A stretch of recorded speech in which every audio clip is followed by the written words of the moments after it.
Shoza është një copë e rëndësishme në këtë puzzle. Pa të, ajo nuk do t'jetë e plotë.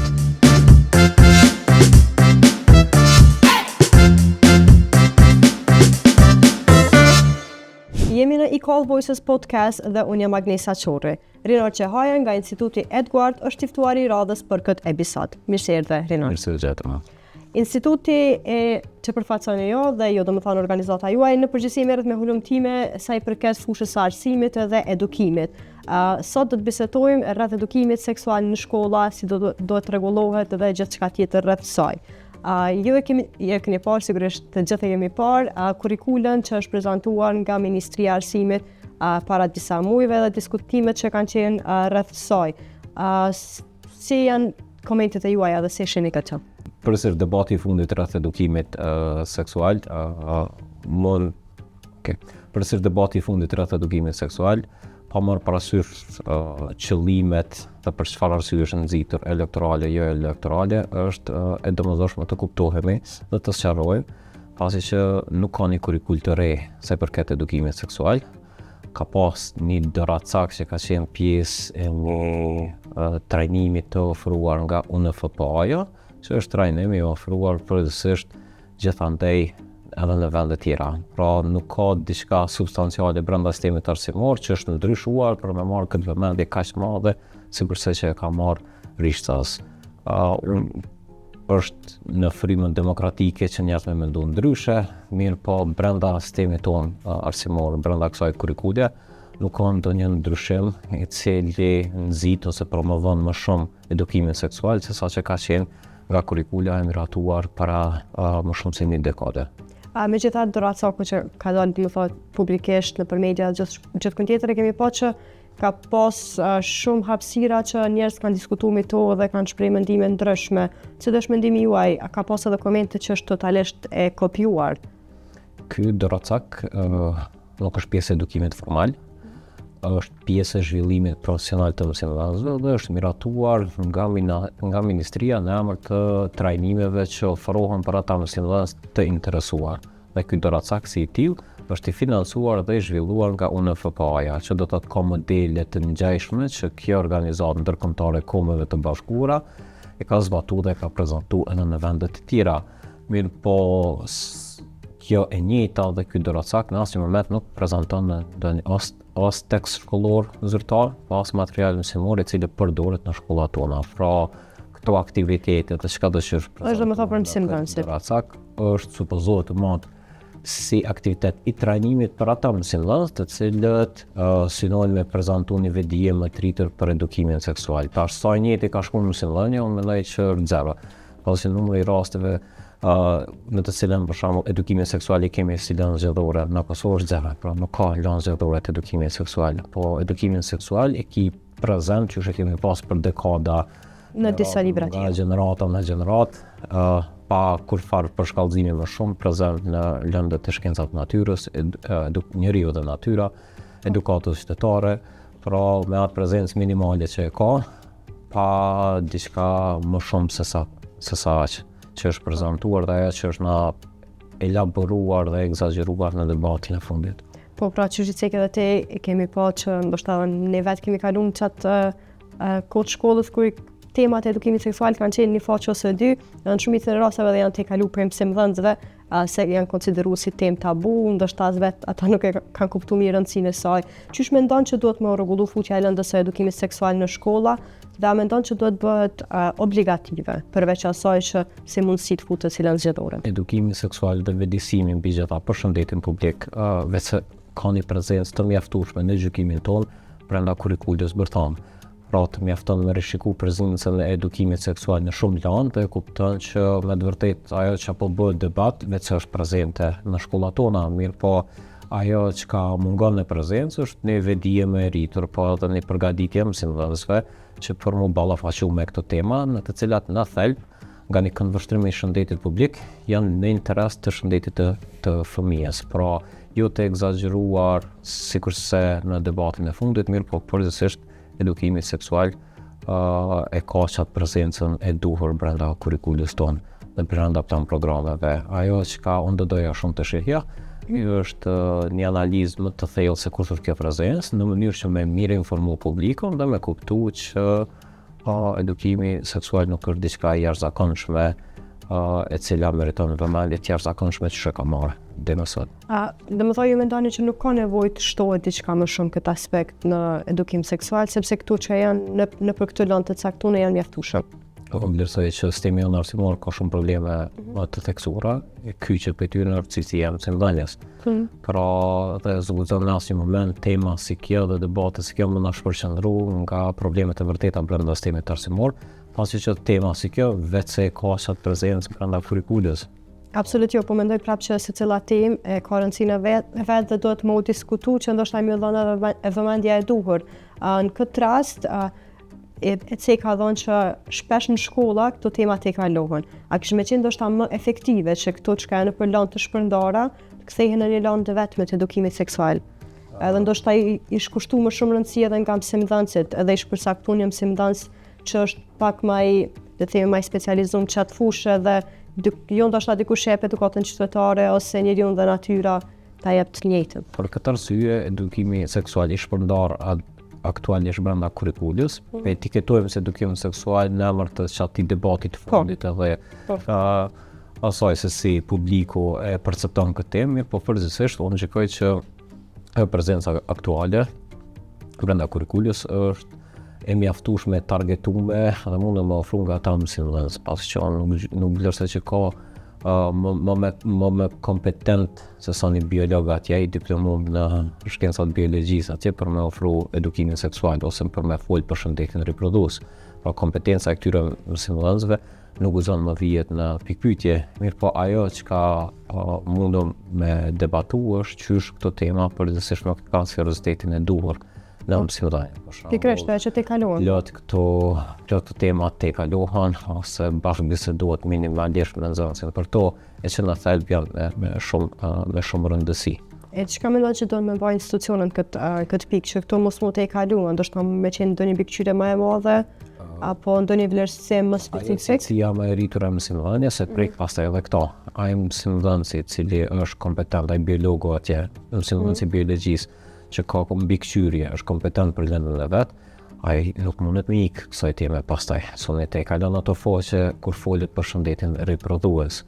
Pra mekanizma mbikëqyrjes po dhe përkrahjes për mësimdhënëse. Kjo përkrahje vjen përmes zhvillimit profesional. Zhvillimi profesional na është ofruar edhe me këtë doracako. Domethënë është pjesë e kësaj që supozohet që mas pari ti trajnon mësimdhënës, ja jep çat kompetencën e duhur, me fol edhe për këtë temë dhe për tema tjera në mënyrë që e njëjta pastaj më shku te nxënësi. Kjo është ajo forma ideale. Po ashtu unë rikujtoj që asnjë shkollë dhe askën kurrikule aktuale dhe sistemi aktual arsimor nuk e ndalon për me ofru edukimin seksual ose çfarë do lënde në çfarë do ekstremi si pjesë e lëndës zgjedhore. Pra, kurrikula jonë e jep këtë fleksibilitet, veç nevojitet një komunitet më i mobilizuar, mësimdhënës kompetent, plan programe të gatshme, e këtu vjen në pastaj edhe kjo përkrahja nga ministria, nga drejtoritë komunale, në mënyrë që aty ku ka vullnet të shkohet për te asaj që ka na ofron kurrikula bazë në lëndë si njeriu dhe natyra, biologjia, edukata qytetare, dhe do më promovu si lëndë zgjedhore. Po, do shta kishin mirë me qenë do shta një materiali përgatitur ekstra specifikisht për këtë lëndë që në shkolla që dëshirojnë, do shta me vazhdu. Sa e kujtoj është një shkollë në Ferizaj që e jep këtë lëndë si lëndë zgjedhore, është një mësimdhënëse, po nuk e di që ekziston në shkollat të tjera. Nuk e di nëse keni më shumë informacione në këtë pikë. Mësimi zgjedhor është ekskluzivisht në diskrecion të shkollave të mësimdhënësve aktive profesionale me përcaktu në ato shkolla që ka vullnet. Janë fjalë edhe në ekstremin e kësaj dhe edukimi fetar mundet po prezantu në emër të kurrikulës me zgjedhje. Pra jemi në një vend demokratik në të cilën në përgjithësi për këtë tema, veçanërisht për mësimin zgjedhor, që shkon përtej atij standardit të normales, është nga kompetencë të atij komunitetit të shkollës. Nëse komuniteti në këtë rast jo vetëm mësimdhënësit, prindërit, nxënësit janë të hapur për çfarë do lëndë zgjedhore që është ata e gjykojnë që është më interes për ta, padyshim që njëta do të jetë e mirë pritur. Cekëm doracakën që është domethënë fundi ka qenë debat, dhe ju tha që domethënë ka qenë si doracak ku si mëdhënësi ndoshta mundën mu informu më shumë edhe mu përgatitë se si me e transmetu ato te nxënësit. Qysh mendon që mundet ndoshta më modifiku edhe më ndryshu sepse ka pas paragrafe që janë publiku përmes të cilave në një farë forme cënohet privatësia e nxënësve. Qysh mendon që do të kjo ndoshta mu përgatit në një formë që mu jep edukimi seksual qoftë si lanë zgjedhore, qoftë në lanë që tashmë vetë është i përfshirë, por pa u cënu privatësia e nxënësve. Edhe në doracakun, cili ka qenë subjekti debatit, në asnjë moment nuk cënohet privatësia e nxënësve. Tash ka pas keq interpretime, mirë po për me mujtë me kuptu doracakun, duhet me lexu krejt doracakun, edhe këtë setin e doracakve, për me ardhur një konkludim atakues se çu ka qenë në debatin e fundit. Asë që mos të harrojmë, ky doracak është subjekti miratimi nga UNFPA-ja. UNFPA-ja është organizatë e Kombëve të Bashkuara, e cili ka një kredibilitet tjerë zakonshëm, e që në asnjë moment nuk gjykoj që institucione si UNFPA-ja ose autorët e këtij doracaku do të vinin në pikpyetje privatësinë ose do ta cënonin privatësinë e fëmijës ose do ta rrezikonin shëndetin e tyre me aktivitete të prezantuara që shkojnë për te saj. Kështu që për këtë pjesë jam i bindur. Po në një kohë që jam i bindur atë që keq interpretimi nga publiku vije edhe si rezultat i mos leximit të doracakut, subjektivitetit. Ku mendon që ka qenë keq interpretimi, sepse domethënë kanë qenë paragrafe që janë publiku ku tregon se çysh fëmijët do të më zhvillu një aktivitet me pek me sy mbyllur fëmin tjetër. Ku mendon që është keq interpretimi këto? Ose çka duhet dim tjetër në atë gjë të publikun këtë rast, që të mos keq kuptohet. Kur do me një logjik të shëndosh, e din që mbyllja e syve dhe prekja e njëri tjetrit nuk ka të bëj me aktivitet fizik, po është aktivitet dhe nga doracaku që është tutje aktivitet për me ku një nxënës e uzon tjetrin në lëvizje në klasë, pra dhe prekje të objekteve, apo jo prekje të njëri tjetrit, a është gjuha adekuate që është prezentu, a ka pas nevojë për ndonjë rishikim gjuhësor ose jo. Kjo është një debat tjetër, mirë po përgjithsisht ata autorë që janë të këtyre doracakave me qatë kompetencë që e kanë në shëndetin publik, nuk gjykoj që do të na prezantonin aktivitete tjera që e nxisin prekjen e fëmijëve në vetes. Kjo është mbi gjitha e palogjikshme. Po tash ai gabim gjuhësor, domosdoshmëria e rishikimit gjuhësor ose sintaksor në përvojtje, pastaj që nxit të tjerë për me marrë vëmendje, kjo është një temë në vete, po në fund të ditës jetojmë në një sistem demokratik në të cilën çdo kush ka mendimin e vet, mund të kundërshtoj në bazë të opinioneve të tyre. Ndoshta ka pas në këtë doracak ka pas edhe lëshime të tilla që nuk janë përputhur me ligjin, se për shembull në disa pika ka shkruar që tash këto praktikën që e bëjnë klasë dhe mandej i tregojnë nxënësit që më shku në një banatore, me blej një kondom ose diçka tjetër, ndërkohë që në banatore këto nuk lejohen edhe nuk shiten për fëmijë në 18 vjet. Mendoj që ka pas shumë nevojë të rishikohet edhe në qoftë se është ardhur nga UNFPA-ja, përshtatet me ato që aktualisht e lejon edhe ligjin Kosovë. Unë rikujtoj që ka plot doracak që janë më në ekstreme të kësaj që ilën apo bashkëbisedojnë, apo se ka marrë vëmendjen. Po janë të tillë pasi që nuk janë pjesë e vlerësimit formal të ministrisë, pra nuk është tekst ose material mësimor zyrtar, cili ti shkon përzjedh recenzante rishikojnë, e mas rishikimin të kthejë të autorit, tek shtëpia votuese, e ata tek mrapa e kthejnë të përditësuar. Pra këta mekanizma për këta doracak nuk janë. Këta janë doracak jo formal, kanë qenë prezent dhe nuk është ke fundit. Doracak të tillë vetëm për edukimin seksual, për edukimin fetar, për tema të ndryshme të iki prezent me dekada në për shkollat tona. Mirë po tash është çështje tjetër dhe temë në vete, sa edhe të njëjtit meritojnë me kriju mekanizma filtrues të rishikimit të tyre. Kjo pastaj e bartë edhe një kosto në vete, që përgjithsisht përderisa në gjykimin tonë, derisa nuk është çaj tekst zyrtar shkollor që shkon tek nxënësi në shkollë, nevojiten disa mekanizma më të relaksuar që i qesin disa standarde kyçe, si këto të që nxitën të fundin në eliminimin e tyre, pra në gabime gjuhësore ose në aktivitete që mund të kesh interpretohen ose kesh përdorur. Po prapë në këtë rast mendoj që reagimi publik ka qenë i duhur se është, domethënë kjo shkon në rishikim, edhe ndoshta është mirë për secilin doracak se çka do të qofsh është problematik, më mirë të bëhet debate dhe të rishikohet. Debati padyshim që është në frymën demokratike të sistemit demokratik ku jemi, është super normal, është i mirëseardhur, edhe ne pras njëjtin debat edhe në ekstremin kur ky doracak do të ishte në idealin e vet, pasi që njerëzit mendojnë ndryshe. Ki një pjesë të shoqërisë që është kundër edukimit seksual, apo që është e pavëdijshme që edukimi seksual vetë është në kurrikul. Kesh kuptuar ndoshta ka shumë kesh kuptime rreth termit se çka ne kupton edukimi seksual. Përgjithsisht të gjithë i këshilloj që merrë shiku kurrikulum bazë, kurrikulum përtan që është miratu me dekada më herët, që subjektet të cilës kemi qenë edhe neve, edhe unë ti kundon një pjesë e madhe gjatë ratave, që nuk e ka marrë për të vëmendje.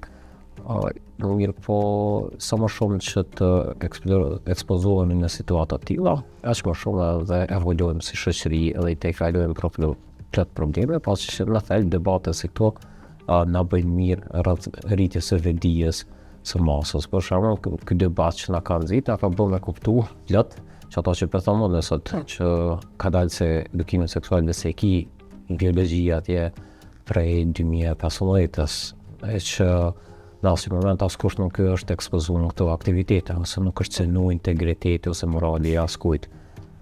Po ndoshta ka qenë edhe çajo tabuja që as nuk janë diskutuar, as nuk është ditë që fëmia e tyre i mëson, edhe sot veç pse po dëgjohet edukimi seksual si term, kanë nxitë edhe gjithë këto reagime, edhe për atyre që realisht nuk e kuptojnë edhe janë vetëm kundër pa e ditë se çka në kuptojnë. Ajo që është në rëndësi e që shpresoj më vjen mirë që neve sot për bashkëbisedojmë këtu, është i nxitur si debati i përgjithshëm, është që të shkojmë për te këtij termit edukimi seksual, pasi që në thelb nëse e sheh përmbajtja si në kurrikul, si në këto plane mësimore, po edhe në këtë doracak që shkon jashtë edukimit formal, përmbajtja është për te edukimit seksual, është më shumë shëndet publik.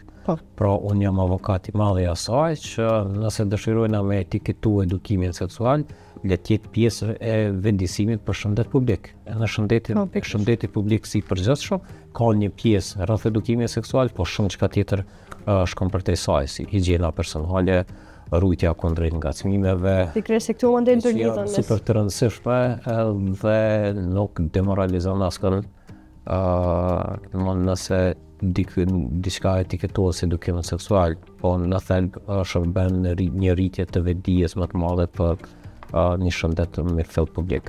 Kërse mandej ndërlidhen shumë gjëra tjera prej kësaj, edhe ndoshta edhe mbrojtja prej sëmundjeve transmetueshme, gjithçka tjetër që të cilat në shumë raste nuk mendohen sepse mendohet veç ky termi i shkurtë dhe pikërisht për këtë unë do doja shumë edhe shpresoj shumë që ky debat të nxit me rishiku edhe terminologjinë e përdorur. Ky debat do të nxit me rishiku për pikësparje mekanizma sa më shumë filtrues që mos më na sjellin në situatë të tilla të keq interpretimi, do të nxit me vetdije më të lartë të masës sa i përket kësaj teme. Po edhe më rëndësishme ta kuptojmë se shëndeti publik është në interes të fëmijëve, në interes të kësaj shoqërie. Pikërisht. Nëse vetëm vendosen një diçë edukimi seksual ose shëndeti publik, si do që e quajmë, të futet në sistem në shkollor si lëndë e veçantë obligative, nga cila klasë mendoni me që dhe merrni me këtë fushë të dojë të futej në shkolla? Tash, nga cila klasë, këto janë disa kritere kurrikulare që janë subjekti grupë moshës së fëmijëve. Mirë po kurrikula jonë për metodeve të veçanta këtë shëndetin publik e ka prezent që nga niveli fillor. Pra nga klasët e para deri në pesta dhe shkon duke u përshkallëzuar në si temë nga klasë 6-9 deri dhe 12 tutje. Pra është normale dhe fatmirësisht ka ekspert të duhur dhe ka ekspertizë jo vetëm në këtë vend, po edhe modele super të mira gjithandej, cilët edhe neve i kemi marrë, janë absorbu. Cili është ndoshta vendi më model që do të me marrë në këtë rast? Na nuk guxojmë me etiketu një vend, pasi që që i përshtatet edhe shoqërisë tonë cilën jetojmë, se pikërisht na mundemi me thënë që pe marrim një model prej Kanadës ose Amerikës, po nuk përshtatet me realitetin. Në vete ka shumë input. Kjo kurikull në të cilën e ki prezente shëndetin publik ose temat edukimit seksual, ka për model shumë në vendeve europiane. Nëse i shet që ato rezultatet të nëzëne që i ki për nivele për çdo lënë, ti ki të ngjashme gjithandaj na për Evropë. Se nuk është tek neve problemi brenda sistemit thelb shumë dokumente, shumë kurikula, ligjet, se ato janë në ekstremin e së mirës, mirë po në ekstremin e së keqes se kemi zbatimin e tyre, pra dështon zbatimi se s'ka mbikëqyrje, s'ka llogaritënie. Sind shumë të në rasteve që projektet edhe ligjet të na dështojnë në zbatim dhe ju në letër. Kjo është keqe në thelb tërë problemi, gjithandaj po dhe kjo tema e fundit për cilën neve po flasim, është lidhet me shta. Sikur neve të kishëm pasur mësimdhënë kompetentë të cilët në lëndën e biologjisë shpjegojnë si duhet shëndetin reprodhues, pas kish pas nevojë me asnjë doracak. Sa ja temu kishin e mbyllur si duhet në kohën e duhur që është para shaq kurikula. Por për shkak që gjithçka dështon te kalohet, mungon përgjegjësia, na përfundojmë edhe në këtë situatë. Së fund me lidhur me këtë temë, Instituti Eduard, a ka bërë ndonjë hulumtim apo analizë rreth kësaj se do shta si mund të pritet nga nxënësit ose sa jemi të përgatitur ne si shoqëri edhe shkolla në përgjithësi? Gjykimi jonë është ajo që kemi komunikuar dhe do të jemi avokat të madh të saj, që nuk ka nevojë për lanë të veçantë të edukimit seksual, ka nevojë për rritje të diskutimit dhe vedijes për shëndetin publik. Edukimi seksual vetë është prezent në kurikull, është në landet tona, ka nevojë këta mësimdhënës më përkrah tutje që ato rezultatet në nxënit të prezantuara në këtë lanë të arrihen si duhet. Mirë po, si shoqëri e kemi shumë në vëmendje dhe prioritet të rritjen e cilësisë së mësimdhënies, që një mësimdhënie mësuesore natyrisht ti arrin edhe atë rezultatin në nxënjet edhe për shëndetin publik, edhe për edukimin seksual, edukimin fetar, në shumë çka tjetër që kjo shoqëri tashmë vetë është polarizuar. Në cilat është një pyetje rreth institutit, cila është fusha në cilën specifikisht në arsim po merrni më shumë kohë të fundit dhe mendoni që duhet me kushtu më shumë vëmendje përveç kësaj që cekët? Neve kemi më shumë prioritet, domethënë arsimin parauniversitar, e kemi më shumë prioritet kurikula dhe tekste shkollore, se na vlerësojnë që një mësimdhënës i mirë është ai i cili e bën mësimdhënien interesante në klasë. Lufta jonë është që ndryshime të shkojnë në klasë, jo ndryshime në debate publike, po që në thelb kur asnjë moment asaj që na flasin këto, asaj që debatojnë me muaj, nuk shkon të nxënësit në klasë.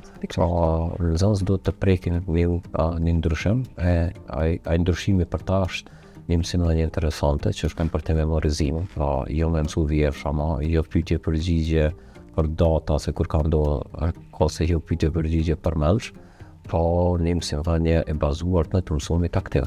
Pra mësumi aktiv në të mësum përmes projekteve, lojës, hulumtimeve, diçka interesante që e nxit një gjeneratë të rive dhe të rejave të cilët janë të ekspozuar në një kontent super interesant që ofron teknologjia informative.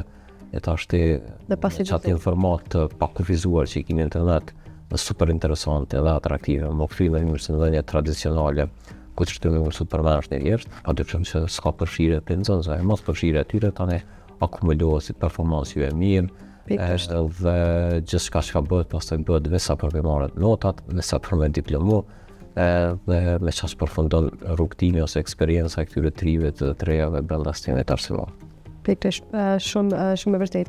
Edhe një pyetje për fund, cila është kërkesa ose thirrja juaj për moshtin edhe në lidhje me, domethënë sa përket doracakut dhe edukimit seksual në shkolla, dhe po ashtu me çështjen që ju e cekët rreth ndoshta çka mundet me bë moshti që me bë mësimin më atraktiv, cilat kishin qenë kërkesat e juaja për tyre? Kërkesa jonë është fillimisht e lidhur që të zbatohet strategjia e arsimit. Na kemi një dokument strategjik që ka disa objektiva. Në mes në këtyre objektivave bën fjala dhe zhvillimi profesional i mësimdhënëve, pra që ata mësimdhënës që ofrojnë këto lëndë dhe këto rezultate ta kanë një kompetencë. Pra moshti duhet me përkrahë mësimdhënësin dhe kjo përkrahje të bëhet në mënyrë të targetuar. Pra ata mësimdhënës na prezantojnë kush janë kërkesat e tyre, t'ia ofrojnë përkrahjen dhe pastaj të ofrohet llogaridhënia dhe përgjegjësia, se unë rikujtoj që kam shka flitet dhe debatohet brenda sistemit arsimor, janë përgjithsisht tema sipërfaqësore që nuk prekin mësimdhënien. Pra, na e kemi debatin ndër vite e veç për paga. E ki debatin për ndërtim të qerët dhe shkollave si hapësirë, po jo si cilësi, jo si eksperiencë e mësimdhënies. Është neglizhu të rikash. Kjo është ajo e keqe e cila padyshim shpresoj që të reagohet në shpejtësi, se është përgjegjësi kafshi nxënësve, kafshi këtyre trive që të mos i ofrojnë një mësimdhënie që nuk i shërben atyre higja. Të ofrojnë diçka që ju mund të zhvillim në karrierë, mund të punësim dhe kushte më të mira për jetë. Faleminderit shumë Rinor për kohën edhe që ishe sot i pranishuar. Faleminderit ju. Faleminderit që na dëgjuat dhe shihemi në episodin e radhës.